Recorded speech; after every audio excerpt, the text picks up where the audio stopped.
Spoilers ahead for Top Gun Maverick. First things first, you do not need to see the original Top Gun before you see this movie. The main plot to this is the redemption of Tom Cruise, essentially. Well, it's not the main plot, it's the main theme. I don't know. But Goose dies at the end of the first one, and he's teaching Goose's son, essentially, in this one, and he's trying to get some redemption. So I'm going to start with the numbers. So it has the official record for Memorial Day box office of 33.8 million. Opening weekend, 126 million. That's domestic. I saw this on Memorial Day, actually.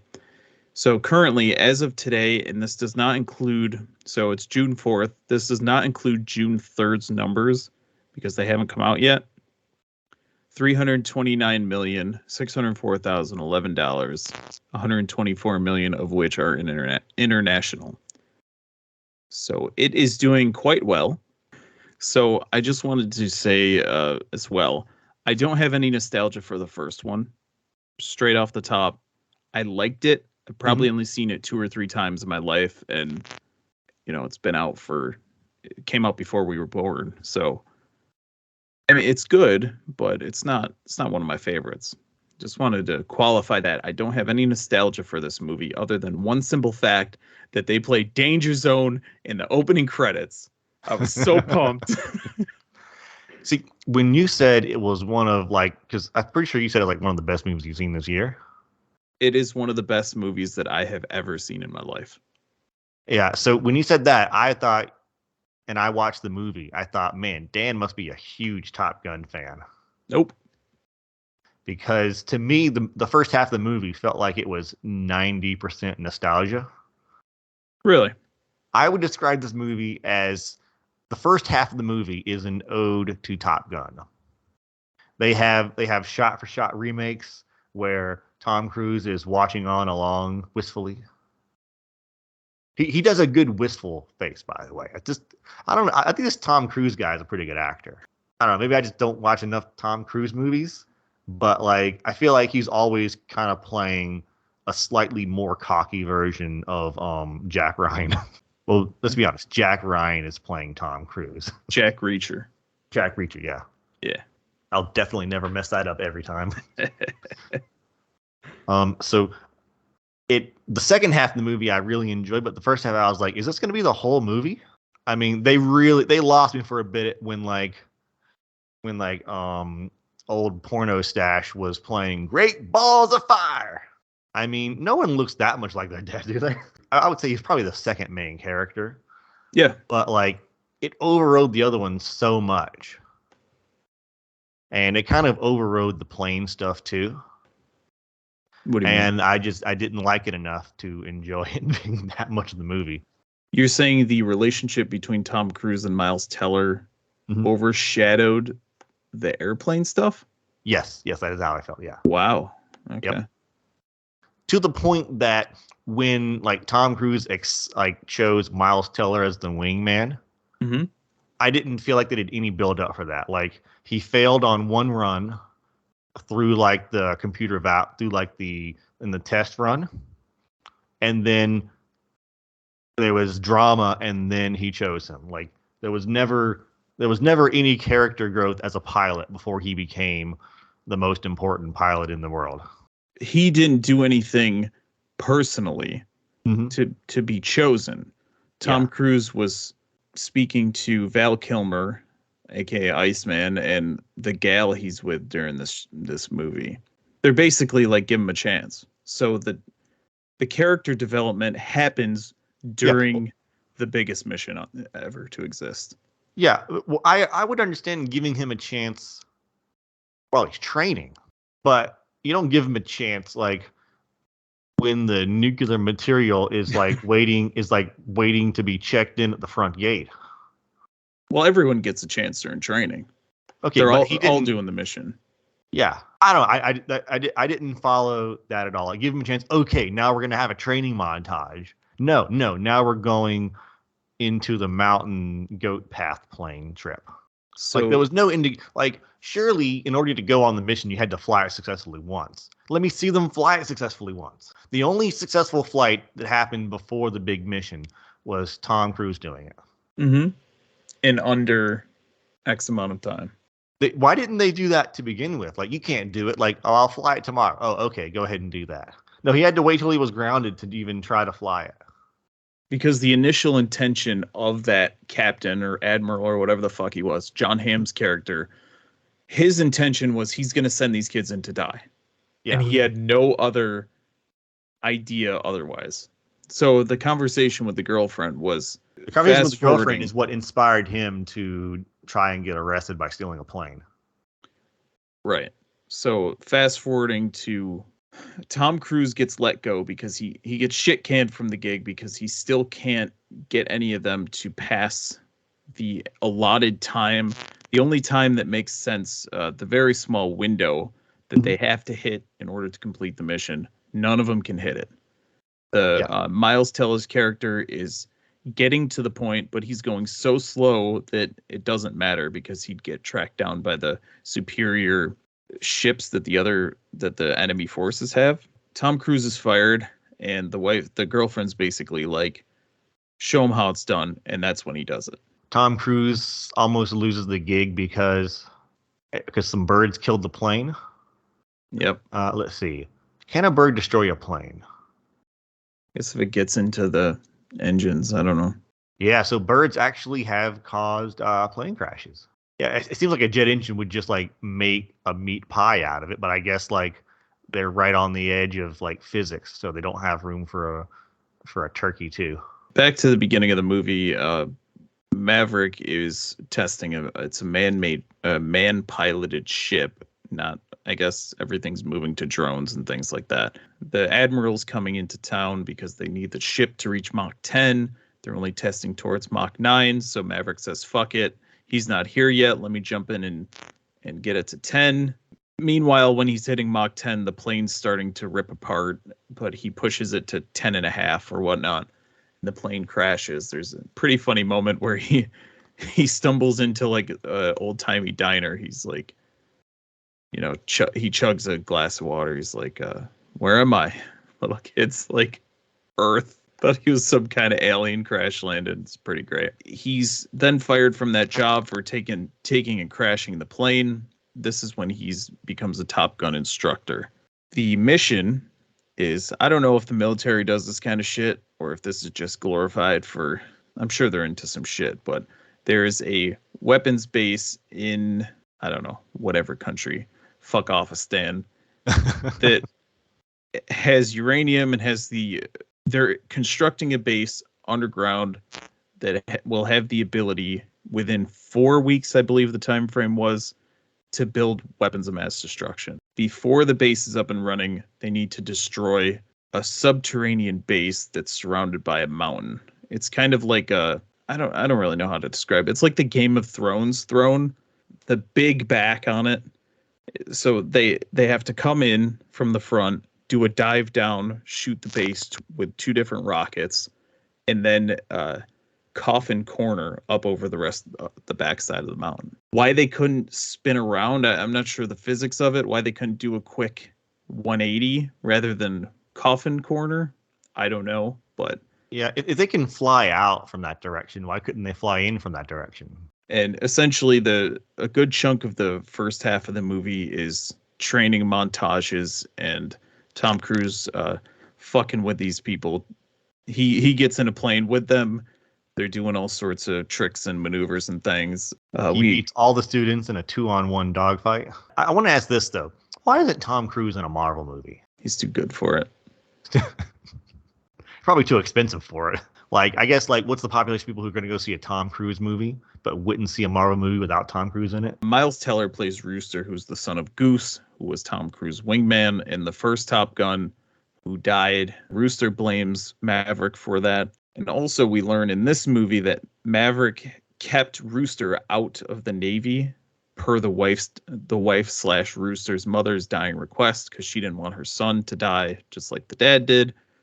So he double resents Tom Cruise. He thinks he killed his dad, and he knows that he kept him out of the military. I think for 4 years was what they said, because obviously he still got in.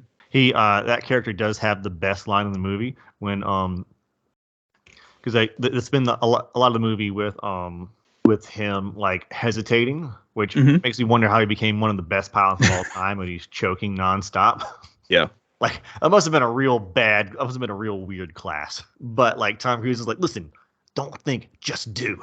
Yes. And then when Tom Cruise sacrifices himself to let him escape from the mission, he comes back to save Tom Cruise, and Tom Cruise is like, what were you thinking? He's like, you told me not to think. Yeah. And they just stop. He's like, oh yeah, we have skipped over the most obnoxious character to ever hit the big screen. I forget his name, but he's the guy that always has a toothpick and a smirk. That's Hangman, played by Glenn Powell. He's so handsome. Yeah. Hangman. I think like 2 or 3 times he says, like someone asks him, how are you? He's like, oh, I'm good. I'm very good. And I'm just like, oh my God, I hate you so much. He's right, though. And I'm like, I'm sorry, after the 3rd time he does that, no one would ever ask him how he is. No one would ever be like, hey, how's it going? Everyone would be like, hey. Yeah, yo, what's up? Nope, you can't say what's up. Shit, I fucked it up. Me, when I'm being the best pilot in the sky. Yeah. It's like, hello. Hello, Hangman. Have you fucked up anything lately? No? Good. Yeah, I liked him. But how does he become the best pilot? Like, you're in the military. You can't be an asshole and just pass the stuff. Like half the stuff is teamwork. And my note on him is, why is this dude not in more? Because I thought he was really good. I mean, he definitely sold me on being like a really, really arrogant asshole. So yeah, I mean, nailed it. Exactly. There are some actors that like nail the role so much that like it makes me hate the person too. The classic example is Eddie Haskell from Leave It to Beaver. Sure.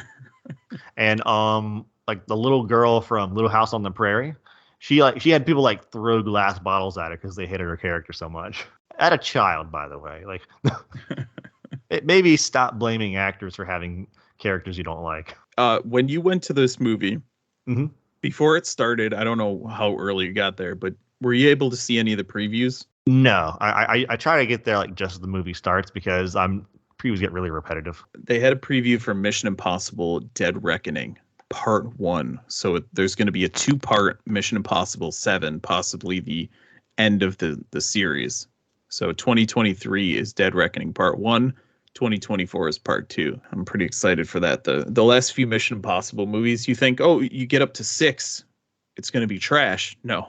And Henry Cavill was fucking awesome in the last one. But Henry Cavill's awesome. Also, did you get a Tom Cruise introduction to the movie? Like where he's facing the camera just talking about the production? Okay. Yeah. I thought that was pretty cool beginning there. The movie did not start until 25 minutes after the posted time. I usually get there between 15 and 20 minutes after the posted time. And then like that's kind of in the ballpark. You just see like the popcorn and commercials and the please come work for us commercial. We explained what has to happen for the mission. So they send one pilot, they send one crew in, a team of 2 planes. They have to go up over the first lip, invert the plane so that they don't go too high, because if they go past a certain point, which I believe was 100 meters, they will be shot down by unmanned turrets. They're not like machine gun type turrets. They're fucking missiles. You get spotted, they're auto tracking, you're pretty much dead. I thought it was kind of weird they have all those things that can't shoot into the ravine, guarding the ravine. Our mustached pooper comes through in the end. He falls behind because he's nervous. Everyone thinks, oh no, choosing the guy that's never made the run wasn't the right decision. We should have gone with the guy that can make the run. And then he did it, and they're like, no, we went with the right call of doing the guy that had never done it. And because he pulls a Luke Skywalker and nails the target without the radar gun, and making the second plane completely superfluous. The second plane, yes. So each part of the crew, so Tom Cruise's ship went in first. They had to destroy the barrier of the bunker. The second plane has this little laser focus that sets the sights for the ship in front. The first one goes off according to plan. Tom Cruise breaks the bunker. Then they coffin corner up and out. Then Miles Teller's group comes in after he wakes the fuck up, and they do the inversion, but something happens with the laser sight to spot the point, so they can't wait any longer. He shoots it. He Luke Skywalker's it, as you said, and blows it up. Yeah, really good. I didn't feel like I was watching CGI. I think it was pretty well done. They have to escape now, and they have Miles Teller dead to rights, but Cruise comes in and uses those like air defense. Mr. President. What are those? What do they call those? Where The plane will just drop the missiles out to throw off the guided missiles. They're like chaff or flares. Yeah, and he saves him, but Cruise's ship goes down. Then Miles Teller goes back to save him, which is what you were talking about. Pretty great. In this universe, explosions are completely harmless. Like, two guys get their plane blown up by a missile, and they just land fine. They don't even like sprain an ankle. They're both on foot now. And they have to infiltrate the base of the landing strip that they just blew up in order to keep more planes from being launched. They get this older style relic ship, apparently the same one that Tom Cruise, not the same ship, but the same style of ship they used in the first Top Gun. This country stole Maverick's plane. Yeah, they have. It's all a John Wick plot to get his plane back. They don't have much consistency in their air warfare. They have the best planes and the worst plane in the same airfield, but nothing in between. So they do a dogfight with Tom Cruise and Miles Teller and one in that plane against the two most advanced ships. But it turns out there's a third one that has them dead to rights over the water as they're trying to reach back to the carrier ship. Our buddy Hangman comes in and saves the day. So he's got something else to brag about because he saves both their lives. Yeah, so the movie was, to me, a very slow start. Very Star Wars Return of the Jedi feeling to me. And like, are we doing the same movie again? And like they kind of did for the first part, but then they build up the drama. He gets the girl again, and then they have some awesome dogfights. Yes. So, little story about this movie. My wife and I went to see this on Memorial Day, and as soon as we left the theater, she turned to me and she said, "You want to see it again?" And she was dead serious. She wanted to get back in line and go see it again because we went to a 10:15 showing on Monday morning. Just to give you some kind of context, been married for 8 years. We've been together for longer than that. She's never had this reaction to any movie. Never once have we ever watched a movie, and movies are kind of like our thing we do together. You know, you got to have that common common thing. That's our most common love in life is movies. And she's never had that reaction. And it legitimately is one of the best movies I've ever seen. And I sat here, and I don't usually do this. I usually take notes while I'm in the theater. Like I'll take little small notes. But I was so immersed in this movie.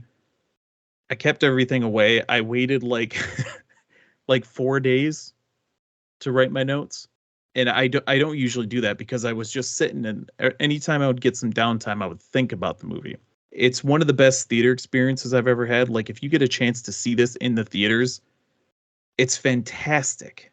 It feels like you're in the plane with them at times. And I was just blown away by it. There's enough action to justify the theater experience if you're not a big fan of just the theater itself.